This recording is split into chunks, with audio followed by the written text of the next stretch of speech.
Well, all right, kiddos, it's time to sharpen up those edges and grease up your chains. We are going to live it up with mountain life. Dropping in 5, 4, 3, 2, 1. What's up, mountain lifers, mountain lovers and winter glovers, pow rippers and cold dippers, cold smoke shredders and two-stroke sledders? Yeah. It's not even Halloween yet, but you got to be thinking about winter by now, right?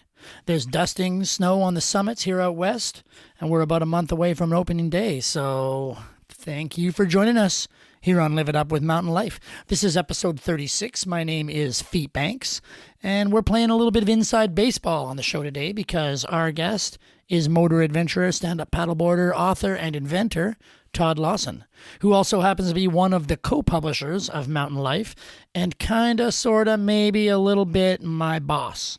But he's the real deal, and he has his first book out. And hey, if you can't give a little podcast love to your own compadres, what's the point of anything, right? But before we get into that, let's hear from our partners over at Jack Wolfskin, makers of sustainable outdoor clothing, gear, and footwear. For almost 40 years, the Jack Wolfskin name and paw print have been a symbol of their trailblazing spirit and regard for nature. Inspired by an expedition in northern Canada in 1981, they have led the pack with innovative, eco-conscious technologies, a commitment to social responsibility, and forward-thinking outdoor apparel and equipment designs. If you haven't seen the Jack Wolfskin paw print before, it's because they've only just completed their newest den here in North America. Jack Wolfskin will see you in the wild, wherever that is for you. Okay, you'd think I would have that perfectly memorized by now, but I don't. Because I spent much of my 20s smoking weed through a gas mask and listening to West Coast 90s gangster rap. So I read it. I read it every time. On that note, parental advisory warning here. Today's guest occasionally suffers from potty mouth and throws a few cuss words around, usually only when he's speaking passionately about something. But if you have young children listening and you're sensitive to that sort of thing, you may want to save this one for another time or put on some headphones or something. Earmuffs, kids. Just saying. Really, he only says shit, I think. And that's okay with me because Todd Lawson has seen some shit. His new book, his first book, Inside the Belly of an Elephant, is part travel memoir, part family history, all heart, and all adventure. I don't want to spoil it, and we do get into it in the pod, but there are certainly some heavy parts in Todd's story, and a ton of bright parts too. Todd has visited over 80 countries. Most of the time he arrives by motorcycle, usually with his partner Christina riding beside him, and lately with their daughter as well. The three of them just completed an epic moto journey from Ireland to India, over 1 year on the road as a family, and since he's been home, Todd's published a book and is in the middle of inventing a new kind of tent. We'll also get into that. And one more time, like I mentioned off the top, Todd is one of the publishers of Mountain Life and therefore technically helps pay for this podcast and the magazines and the website and the Instagram and everything else you love about the Mountain Life universe. So this is just me being a responsible journalist and saying full disclosure. Don't at me. Otherwise, let's drop in. Todd Lawson. Now I want you to do a clap. Just for syncing. Okay, perfect. All right, perfect. We're all synced. All right. Todd Lawson, first off, tell me where we are. We are in the beautiful Fairmont Chateau Whistler up in the Fairmont Gold. We got we're highfalutin. Yeah, well, you're a big-time author now. You got us the fancy suite. This is the Whistler Writers Festival. You've got your first book out. How does it feel? You're about to be on stage. Yeah, it feels pretty amazing. I mean, I was saying to other people the other day that I'm just riding the new author high. The feedback has been pretty overwhelming. It's nice to hear, from so many people across the world, how the book is touching them, how the book is affecting them, things that it's doing to their life, which I never even realized. So I'm just riding the wave right now, which is great. Well, we might as well back up a little bit. The book's called Inside the Belly of an Elephant. What's it about? Well, the book in its full essence is about true unbridled freedom. And oftentimes, which is a very hard thing to attain. In my instance, I got to experience what true unbridled freedom is because my brother died. And it was because of him and the way he lived his life that is the way that I live my life now. Right. And how long ago was that? Tell me. I mean, I don't want to give too much away of the book, but this is not something that recently happened. Yeah, no, it was in 1999. We were in South Africa on a motorcycle trip. My first time that I even owned a motorcycle.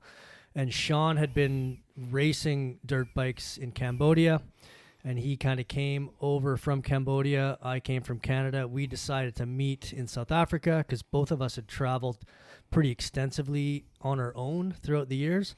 And then we're like, we gotta travel together. So we decided to meet in South Africa on New Year's Eve, 1998, rolling into 99. And yeah, so like almost 25 years ago now. Crazy. And so in the book, you talk a lot about who Sean was before you get into this part where you're on your trip, but he was a bit of a wild man. Was he always like that? Yeah, that's a really good one-word description for Sean. He was kind of always like that. He was definitely a rebellious teenager, much to the chagrin of my mom. But he was also a pretty tamed wild man after he started traveling. I think travel really set him on a new path. And he could still be his wild self, which he did.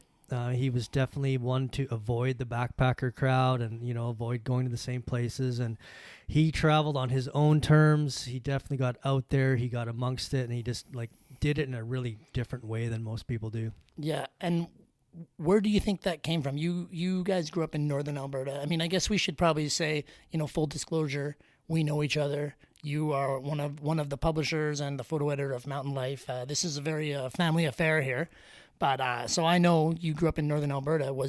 Did you see that sense of Sean's wildness and that allure of travel from an early age, or where do you think that came from for him? Well, I think it actually came from skiing.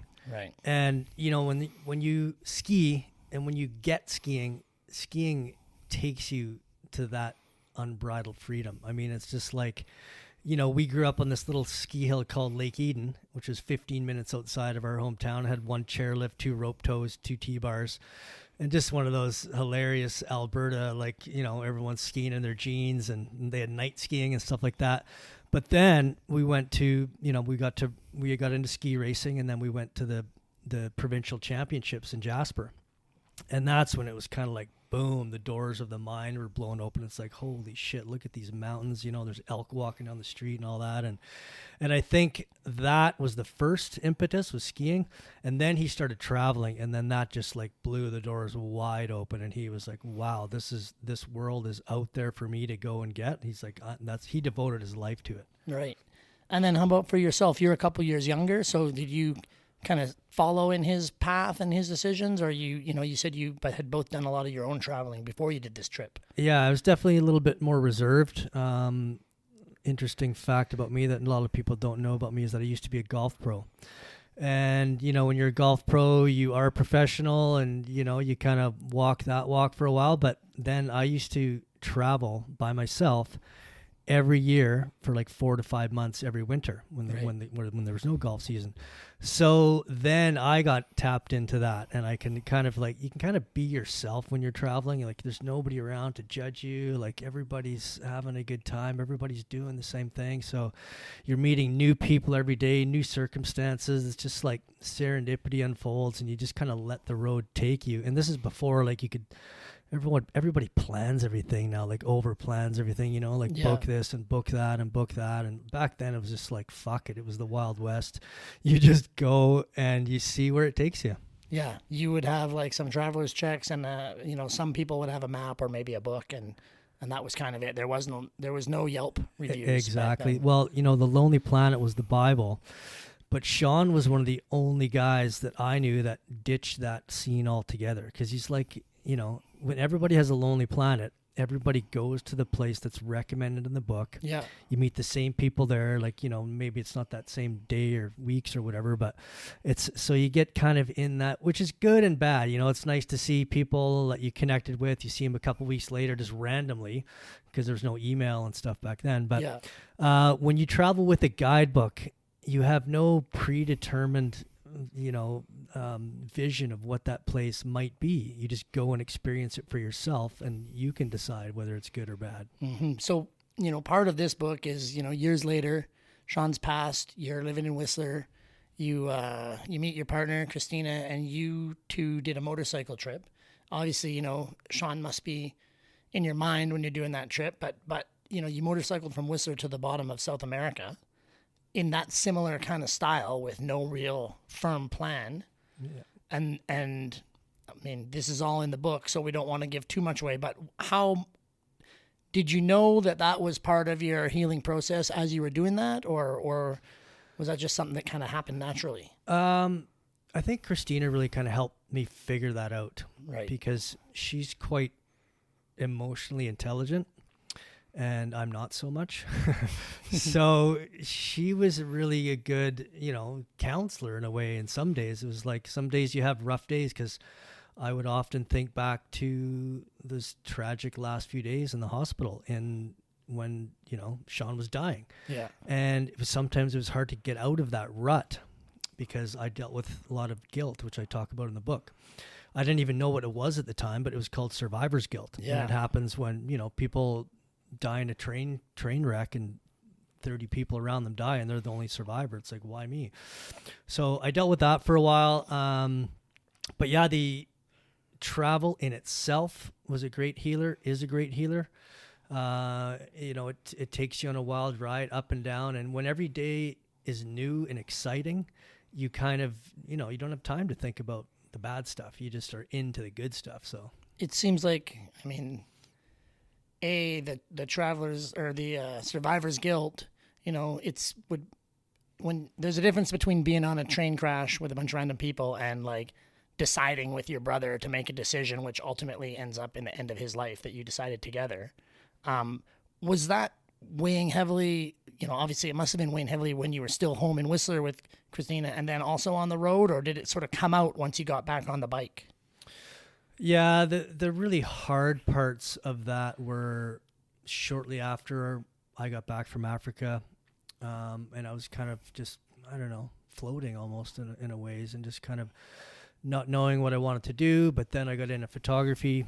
I moved here, and yeah, when Christina and I hit the road, that stuff was still prevalent, but she was great because she kind of made me talk about it, and it's, I encourage anyone who's going through the loss of a loved one not to just bury it away. Like, it's easy to do that. I'm really good at that. And I was, I was too good at that when I was just like, I got this, I'm okay. Like, I don't need help. Yeah. And I wish I would have had it back then, but I feel like, what year was that?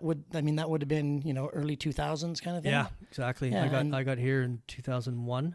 The conversations around, these sorts of things were a lot more subdued back then than they are now.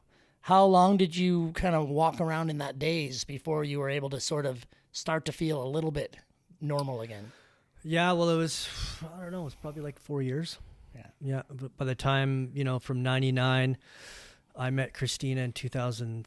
I moved to Whistler in 2002. I met Christina in 2003, and then we hit the road in 2004. So it was kind of in that zone. Like so those nothing like a 23 country road trip to see if the relationship is going to stick. Yeah. Oh my God. Yeah. We had some testing times, and people can read about that in the book. And I tried to be as honest as I could, because when you're with someone 24/7, 365, there's going to be some pretty dicey times. Yeah. So yeah. And you talked about being honest. I know, you're a photographer, you've definitely done some journalism, not really, a lifelong career writer. One of your goals was, if you're going to do this book, was to like not hold back. Was that difficult? Was there parts where you were like, this person's not going to like this, Christina's going to be pissed off if I talk about this? Talk about that process of, as your first time dropping into a book, trying to keep it as pure and honest as possible. Yeah, awesome. Well, I got some inspiration from a guy named Ted Simon, a book named Jupiter's Travels. I recommend everyone to read that book if you're into travel or motorcycling or not. And it was quite raw and real. And what I got from that was, like, when you do that, you endear yourself to the reader. they can relate to you a lot more, because everyone goes through the shit, you know.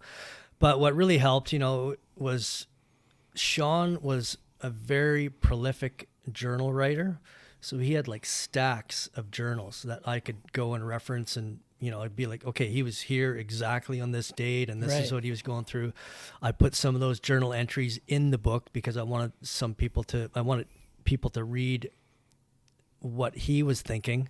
You know, he was like one of those guys that misspelled things intentionally and stuff like that. And then, so when we went on this trip, I knew in the back of my mind that I was going to write a book one day. Right. I knew I needed more material than just what had happened in Africa. I probably could have written a book about that. But so then me and Christina were quite diligent in documenting it. So every single night, it was either her turn to write in the journal or mine. We would, you know, I took mountains of photos and video and stuff like that. So that was really good to go back on.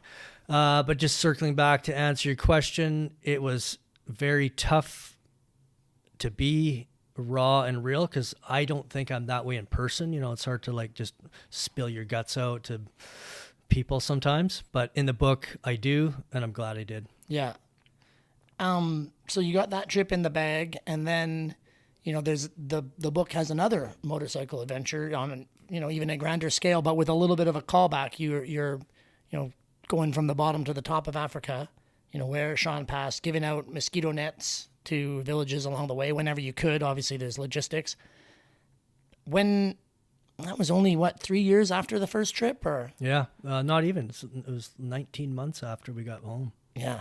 Was that something that you kind of conceived while you're on the first bike trip, or how did that happen? Well, yeah, it was towards the end of the first trip. I mean, we were both like heavily addicted to the journey, we called it. It was just like, we did not want it to end. We were out of money. Basically, that's why it ended. It was just like, we couldn't sustain it any longer. So we came back.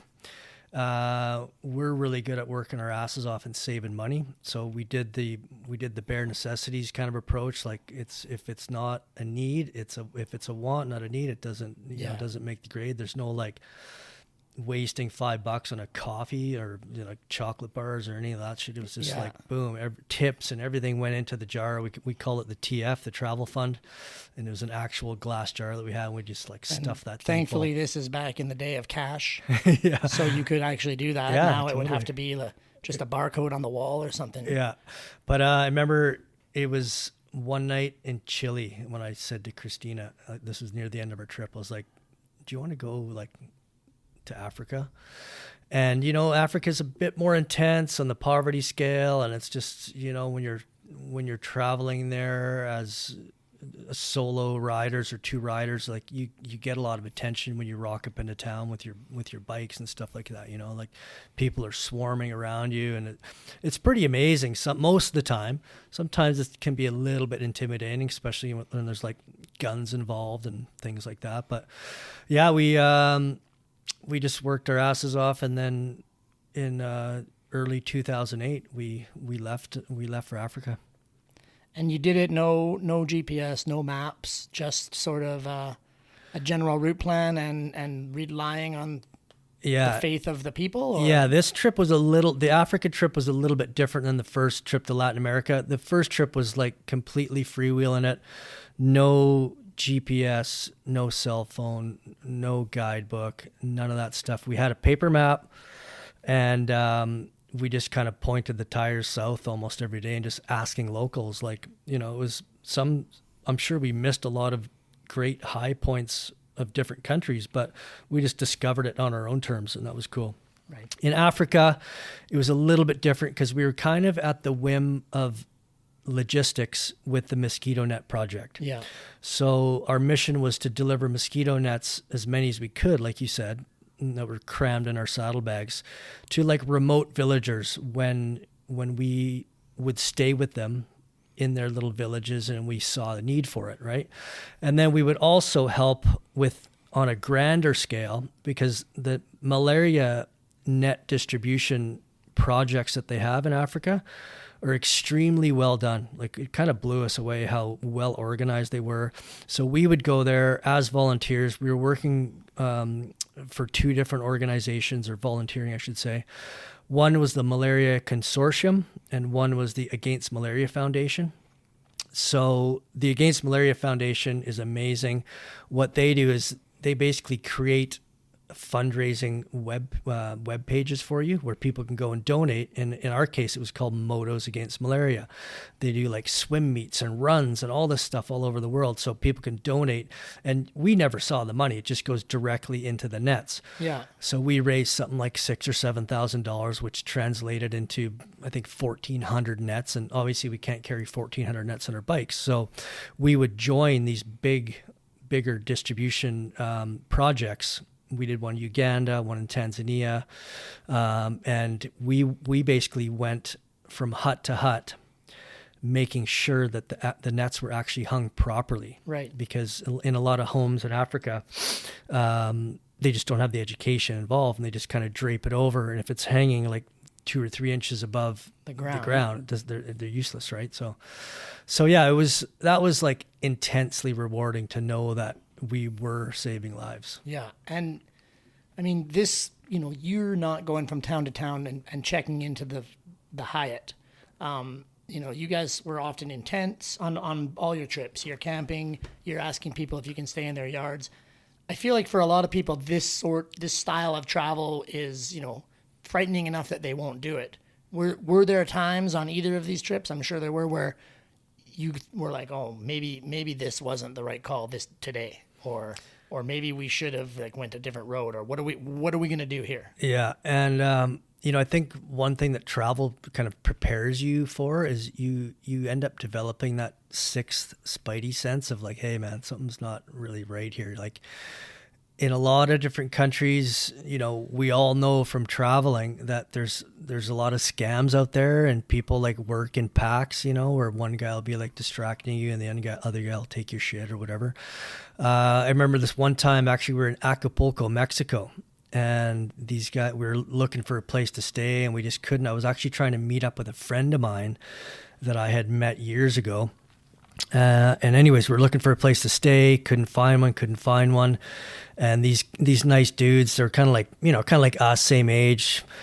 And they're like, oh, we got a place for you to stay. No problem. You can come with us. So we went up to their place, put the stuff in their room, all that stuff. And then Christina was like, man, just these guys don't seem legit. And then we went downstairs, and the guy, there was an older dude downstairs, and he didn't say anything to us, but he gave us one nod of the head that made us be like, okay, we're out of here. So we just went back, made some excuse, and got our shit and got out of there. But otherwise, I think 99% of the time we've had good experiences, knock on wood. I think just people in rural areas, farmers, those kinds of small town people, they're just good. They want to help you out. So yeah, we've had really good experiences.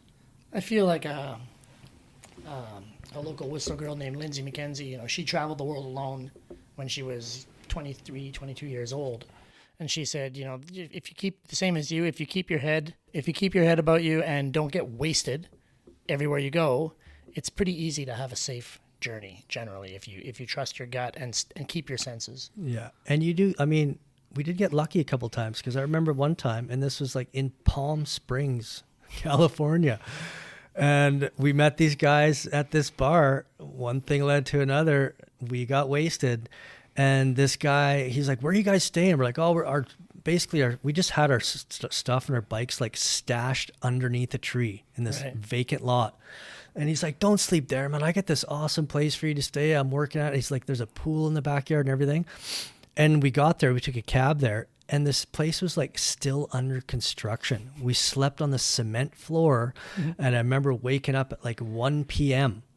And I'm like, oh my God, our shit is going to be gone. So we bleary-eyed, full of headaches, bright sun, no shades, nothing. Had to take the bus somehow. And we went back to where the bikes were. And thank God nothing was taken. I was just like, oh my God, let's never do that again. So that is kind of a challenge about having a motorcycle, is because it's always with you. So it's like a kid, you have to take care of it. You can't really leave it in some spots. And it's not like you can put everything in the trunk and go beep, beep. Yeah, I know. But people are in a lot of those hotels that we stayed in, you could bring your bike right into the room. Right. They don't care. Or they didn't want it to be outside because they know. So like, oh, bring it in here, bring it in the lobby or whatever. So people are always like pretty accommodating for that. So we'll stick with the book and then we'll bounce around a bit more. But you get back from Africa, you've got these 2 trips in the bag. Did you know right away, okay, this is enough. It's time to start working on the book. When did you start? How long did it take? Well, yeah, someone asked me the other day and I said, legitimately, the book took me 20 years to write. Right. Because after Sean passed away, my friend Christy Anderson, she said, we were walking down the street one day and she's like, man, you should write a book. And I was like, yeah, right. I was like, I didn't know how to write at all at the time. And then I went to journalism and photography school, and the seed was kind of planted. And I remember I sent out this questionnaire to all Sean's buddies in Roslyn. I was like, because I wanted to get to know a bit more about what they thought of him and what his character was like. So sent out this questionnaire to everyone. And then I started, kind of piecing together. And then it wasn't until like 2001 when I did, study journalism that I, began to learn how to craft things. So I started writing down some ideas, some chapter ideas of flow. And then one thing led to another. I wrote a chapter here and there. And then I let that sit for a while. And then when I turned 47 years old, which is 4 years ago, which was the year that I outlived my stepdad. He was 47 when he died. I was like, dude, get your shit together and write the fucking book, because, it's you like, could go any day. I got it. Yeah. It's like, I got to get this story needs to be told, like not just our story, but my brother's story. And it's like, I'm going to tell it. So I just, So then I sat down in earnest. COVID was good for that. I religiously sat down every night, almost 7 nights a week, from 9:30 p.m. to 12:30 p.m. on my couch in my living room, and just went for it. And by hand typing? Typing, a lot of it. There was definitely some handwritten notes I had all over our journals. I started there first. I had sticky notes all over the journals, and then I would type out those, that sort of stuff verbatim, type out those. And it was a lot. I had pages all over my coffee table, like laid out, like, kind of like chapter, what goes here, what goes there. And then just started moving them around, like physically moving papers around on my table. And then I just structured it, got the Word doc going, or the Google Doc or whatever. And then boom, just started going properly. Yeah. It was, by the time you'd got to that point, you had 13, 14 years working with mountain life under your belt. You did, for the magazine, publish stories on both those motor trips you did with Christina. How did that I guess that must have been part of your preparation, was, those, you would write a couple stories a year for 10, 12, 13 years to, keep the words flowing as you were, always had this book in your back mind.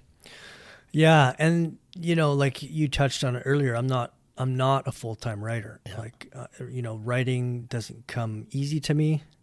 It's a bit laborious. And I normally write about personal experience stuff. Like when I studied journalism and I used to work at the Squamish Chief, for example, that was like some heavy hitting stuff. Like I would have to go and interview the victims of like a head-on collision where 6 people died on the Highway 99. I'm just like, oh my God. I remember walking into this room, and these, this family, this East Indian family, I was like literally walking over people, weeping and crying. And it was just like so intense. I was like, oh my God. And I was like, I didn't really want to do that at all. No. I was like, I didn't get into writing to do that. So that didn't last long. Shift over to the puff pieces that we do for mountain life. Yeah. So it's a lot of personal experience stuff that I write about, adventures and expeditions and whatever. And, it's, even some of that stuff is, it's as as the editor, a piece is nothing unless it has a good angle, right? So oftentimes searching for the angle is everything. And once you have that, and then things start to flow a bit better. So. Yeah.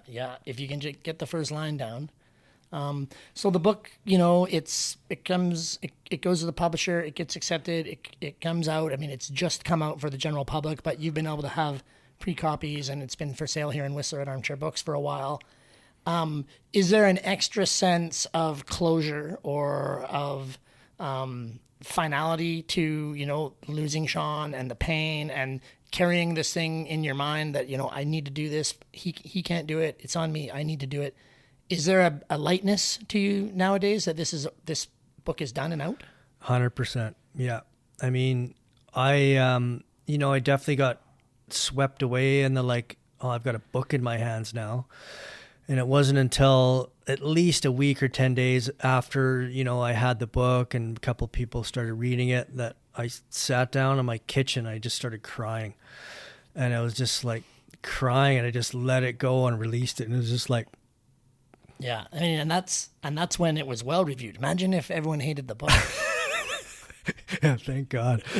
So, I mean, and that it's I said in a recent Facebook post, I've been crying happy tears for 2 weeks now or 3 weeks. It's just people have been saying oh my God, wow, I can't put the book down. It's just I didn't know, I've never felt so connected to a book in my life. It's just all this stuff is just hitting me in the heart. It's just such a good way. And yeah, the closure, all that stuff, having Sean on the cover of the book and just how it all rolled out. You see, I'm getting choked up right now, but yeah, I couldn't be happier. Yeah, well, it's going to be a fun weekend here at the Writers Festival. You're on stage, you get to hobnob with the literary elite. So obviously, the publishing industry, you're one of the co-publishers. Johnny and Glenn founded Mountain Life, or Glenn founded Mountain Life. Johnny you came in pretty early on in the Coast Mountain mag world. How's that journey been? What keeps you excited about, publishing print in an increasingly vocal world that print is dead? Yeah, and I hate that term. People say, oh, print ain't dead or print isn't dead. I'm like, that's just kind of feeding into the narrative, right? But we are thriving as Mountain Life in this niche industry. And, we're doing it because it all comes down to the stories that we tell. And, I hear every single issue that we publish, people reach out to us and say, oh man, that was awesome. I love that story you guys published on so-and-so. He's amazing. I'm going to follow him now. What you guys are doing and what you've done is really cool. I love the magazine. I love the photography.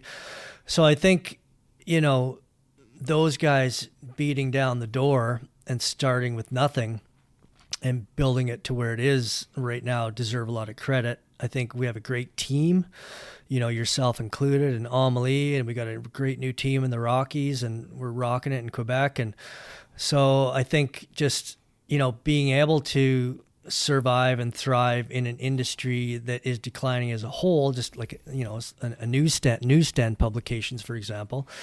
But you got to just roll with the times. I mean, we've got Sarah driving the digital side of things now, and she's doing great. We got a podcast, so yeah, we're staying with the times and doing our best. I think one of the lessons out there for all you kids out there that want to start your own magazine is that, stay dirtbag a little bit. We don't have and have never had a fancy office, right? So everyone works out of their basement or out of their living room. And, the digital world has kept us connected since the beginning.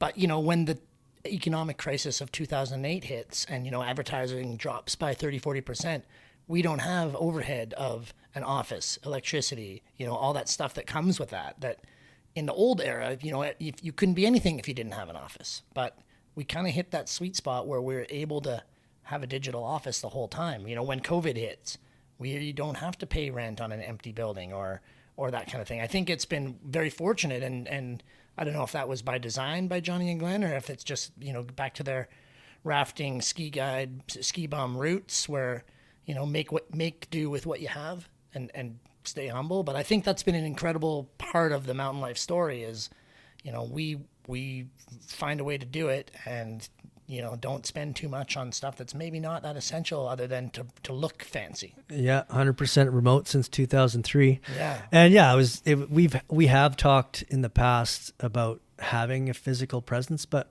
we just don't really need one. Yeah. I mean, we have a pretty strong brand right now.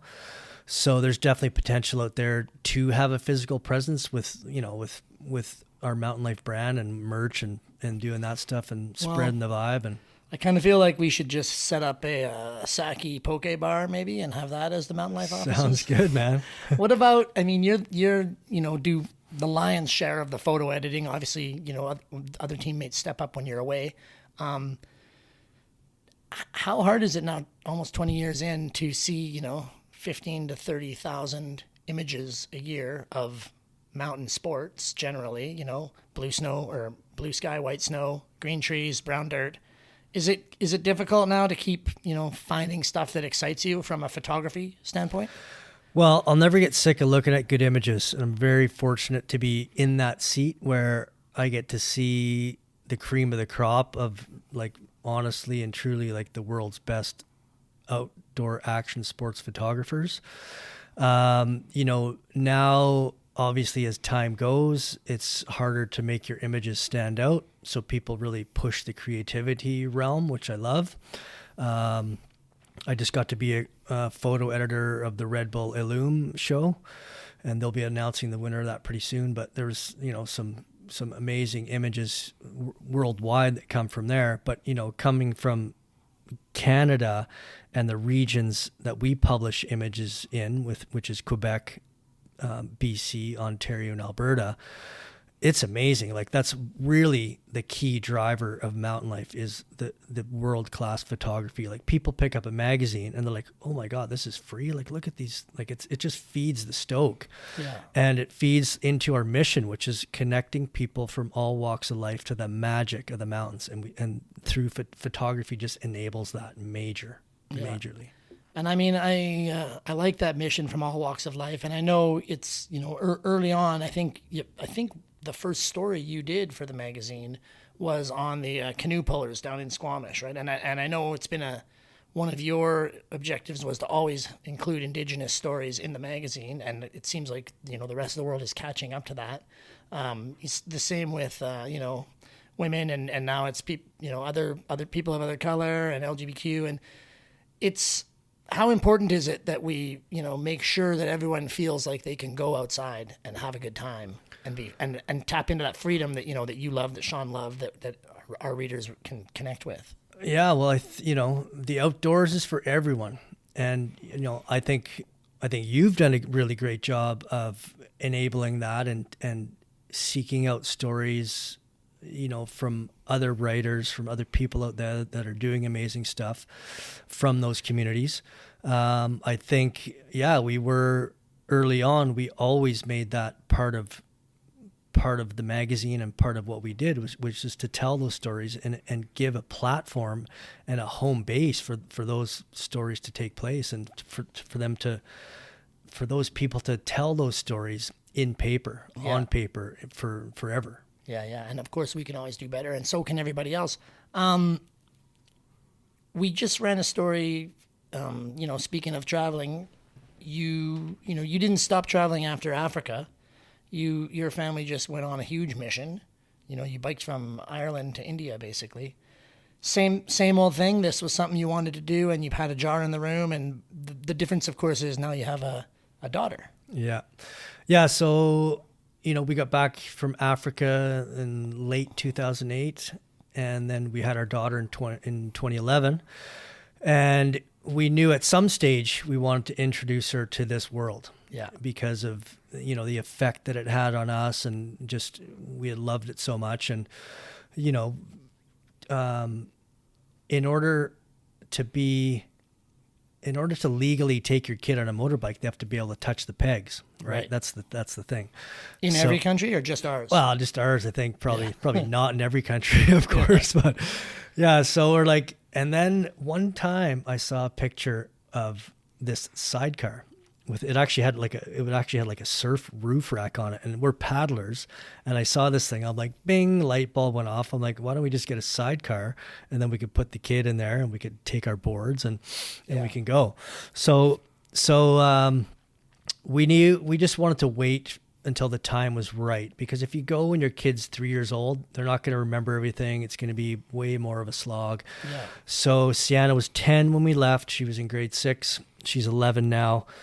And yeah, being able to take her with us and share her and show her the world, you know, and let her explore it and experience it and discover it on her own terms was just like the best thing we could do as parents. Yeah.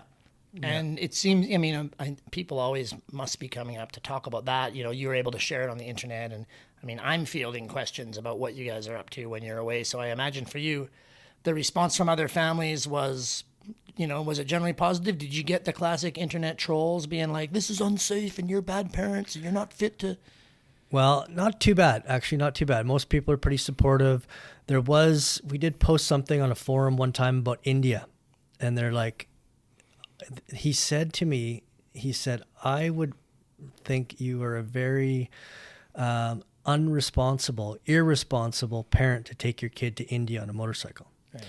And this is before we got there. Right. So I kind of had those, like, you know, a little bit of a lump in your throat. Did he say why? Is just because of traffic accidents? Yeah. And when I got there, I kind of understood why. It's like the traffic is insane.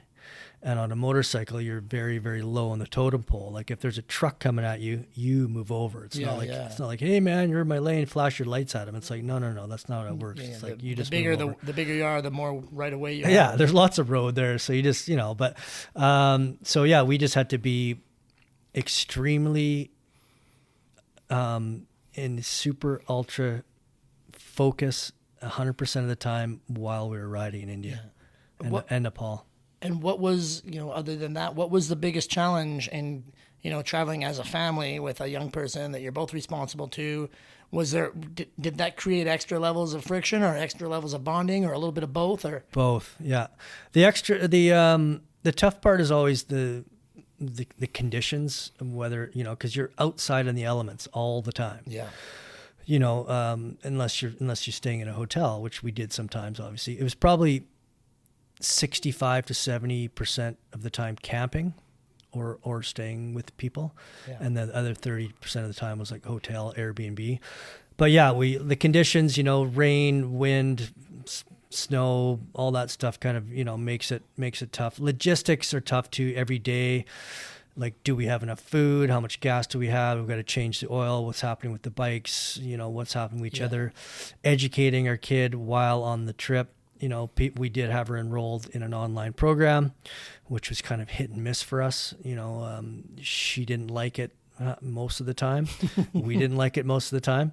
And I just tell people, like, and it's true, she learned the most when we weren't trying to teach her anything. Yeah. You know? Yeah.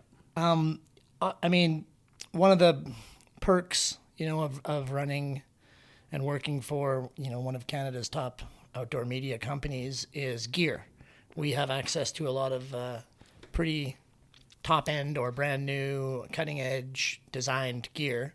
How did your kit on this last trip compare to the, you know, that one back when you were with Sean or when you were with Christina? Is gear evolution a real differentiator? Oh my God. Well, picture this. Picture a camera bag. Picture a 30-liter camera bag with 3 lenses, 2 camera bodies, slide film, a laptop, all that stuff, and then picture an iPhone in your pocket. Right. That is the difference. Like, It was insane. So, you know, it was actually nice to have the phone for navigation because Christina and I can't even believe we got through those first 2 mega trips on our own because we do not have a good sense of direction, either of us. Right. So being able to navigate through Europe with the million roundabouts and whatever that they have, I couldn't imagine, like, we would have been lost every 10 seconds. With a map. So without that. So that had definitely changed the course of the game. And the other kind of game changer was helmet to helmet communication. Right. We all 3 had them. Those were key because not only for safety, like one of us would ride ahead of the other one and just be like, hey, hug to the right. There's a truck coming or whatever, you know, so you could, you know, have eyes out there. Yeah. And then the other time was just like, hey guys, I gotta take a piss. Like, let's stop or, you know, you guys hungry? Let's eat. You know, do you guys want to keep going or, looking for a campsite. That was obviously a tough thing. But yeah, that's those two major technological advances were the iPhone and those helmet-to-helmet comms. Right. Yeah. Yeah. What's is there a plan for, you're back, Sienna's in school. Is there another trip already on the horizon, or are you just taking her as she comes these days? Yeah, we're taking her as it comes, just enjoying, the beauty of this place and the awesome community of friends that we have, and just how amazing the Sea to Sky is in BC. The book's just out. I'm enjoying that, and just trying to keep the hype going there. I blew that transition. Actually, we should rewind back to talking about gear, because in the meantime of all this other stuff, you obviously conceived and designed this inflatable tent mattress system, Rise. Talk to me about this. You're a tent inventor, and how did that come about, and how's it going? It's been a couple of years now. I've seen one of the prototypes, but yeah, it's been great. I mean, it was basically, this idea was born because we set up and we took down our tent so many times over those trips. Yeah. It's like every day you're doing it, and every day it's like, when you're doing it every single day, it becomes pretty systematic, and you get pretty good at it, but it still takes quite a long time. And it was still like, because I've camped so many times in my life and slept in a tent, I just started seeing all the ways that something could be improved upon, right? It's like building a better mousetrap. So I had seen inflatable tents before, and the first time I saw one, I was like, holy shit, that thing is cool. Was that the one that Johnny won in Vegas? Yeah.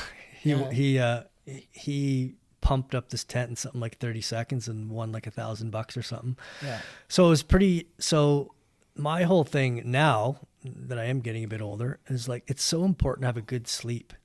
A lot of people that have been asking over the last 2 years, like, hey, why don't you go camping? They're like, oh, I get a shitty sleep every time, right?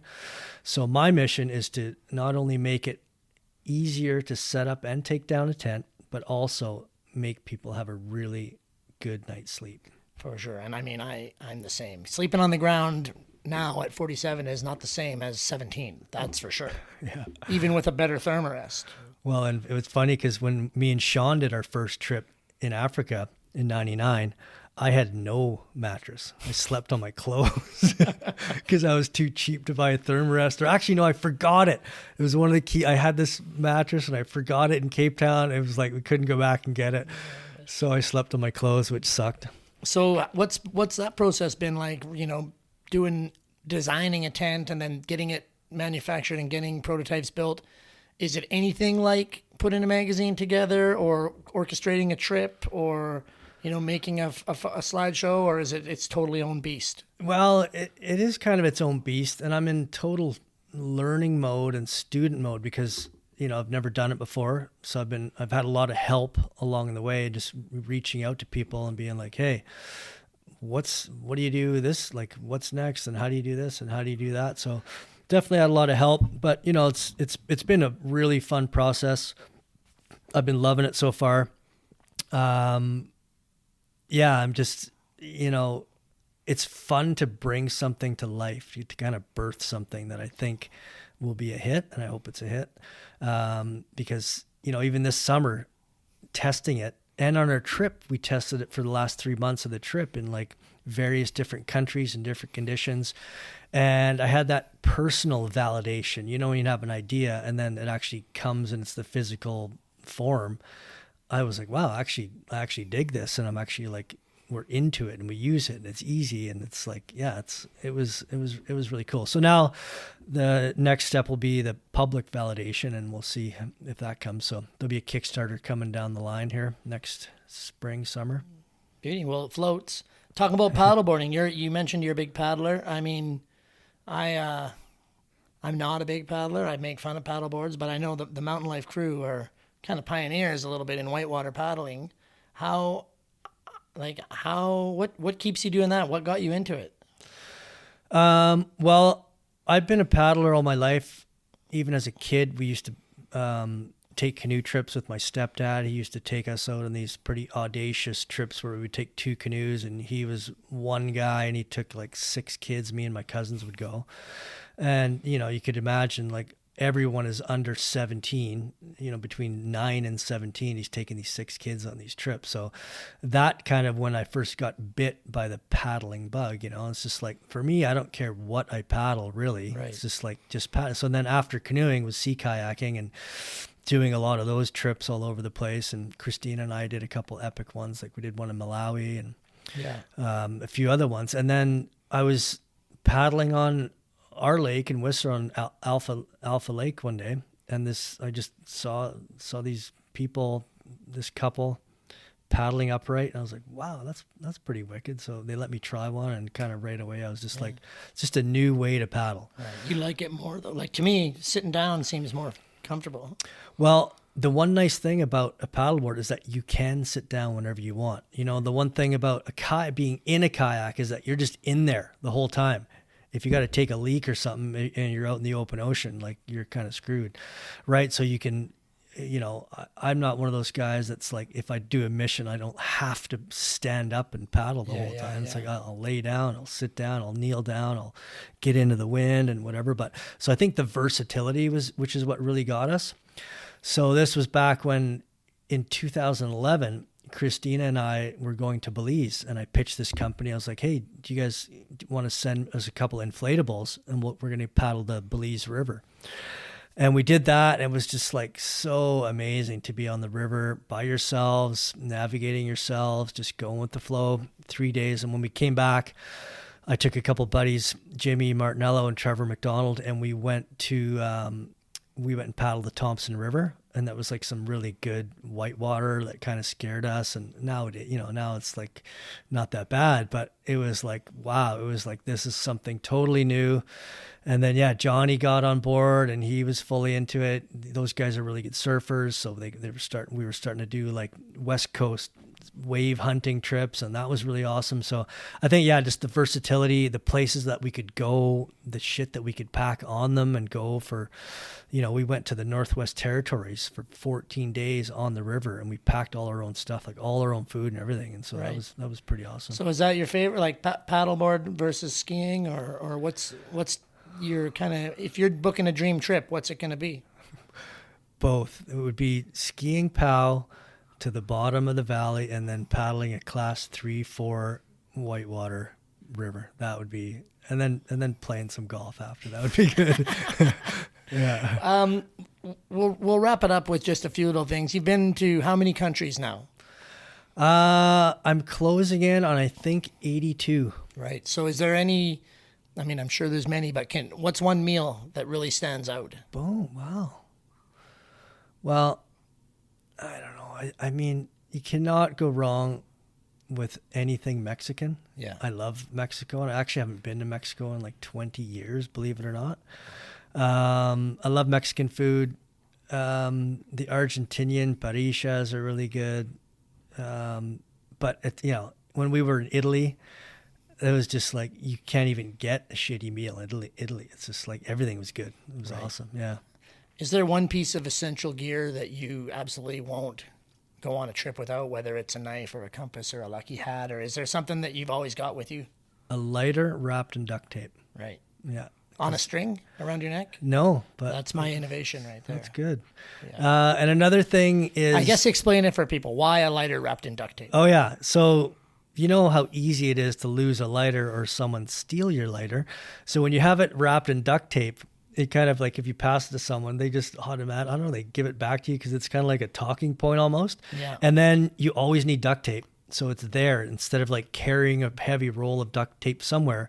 It's always at the ready. It's always there. You can rip a piece off, and then you'll have the lighter, and it's just easier to have the lighter on you and put it in your pocket and hold. What's the best thing about living here in the Coast Mountains? I think number well, I'm not going to say number one or number two. There's two things that I love about this place, is that there's so many things to do, And I'm one of those guys that likes to do different, like I'm not just like a skier in the wintertime and a mountain biker in the summertime. It's a bit two-dimensional for me anyways. Yeah. So there's like, all those different things. And we have 3 amazing towns that we can do all those things in. So within that 100-kilometer radius, which leads me to my other favorite part, is the people. There's just like, the people here are they're just so supportive. They're so inspiring. They're so creative and inventive and entrepreneurial. And it's just like, it keeps the juices in me flowing for sure. Yeah. Awesome. Well, listen, somebody might want to buy the book. Where should they go? Well, here it is. Locally, you can go to Armchair Books. And in Whistler here, if you want to get a signed copy, I'll sign it for you too, and they'll send it to you anywhere. If you live in the UK, you can get it on Amazon UK. In the States, Amazon. You can just Google it. But if you go to Rocky Mountain Books, that's my publisher, they have all the links there that you can get it. So just Google Inside the Belly of an Elephant, Rocky Mountain Books, and away you go. Perfect. What about if people want to learn about the Rise tents? riseoutdoor.ca or rise outdoor on Instagram. All right. We've got to get down to the Great Riders Fest event. Thanks, Todd. We'll see you down there. All right. Thanks so much, Pete. Well, there we go. Todd Lawson, one of my comrades here at Mountain Life, and we definitely got maybe a little bit too inside the Mountain Life empire there for some people, but you know what? We don't get to talk to each other very often, and I think other people are probably interested in what goes on behind the fleece curtain of the Mountain Life empire. Irregardless, Todd told you where to get the book. I suggest you get it. It makes a great gift. If you're not into reading or the people you love aren't into reading, you can also go to the Mountain Life shop at mountainlifemedia.ca. We've got t-shirts, we've got hats, mugs, posters, all the cool things we've done over the years. Beyond that, thanks to Shirai Rules for laying down the voiceovers. Thanks to Adrian Gendro for the guitar licks that we're still using going into year 3. And thanks most of all to you, dear listener, for tuning in to Live It Up with Mountain Life, for continuing to read, whether that's online or on the toilet with a real mag, and just for continuing to get out there and live the lifestyle that we love. Mountain Life. We'll talk to you in 2 weeks. Colin will be here with a canoe paddling adventurer and author, Adam Schultz. Until then, take care of each other. Try not to eat an entire box of Halloween candy in one sitting. And make sure you leave the campsite better than you found it.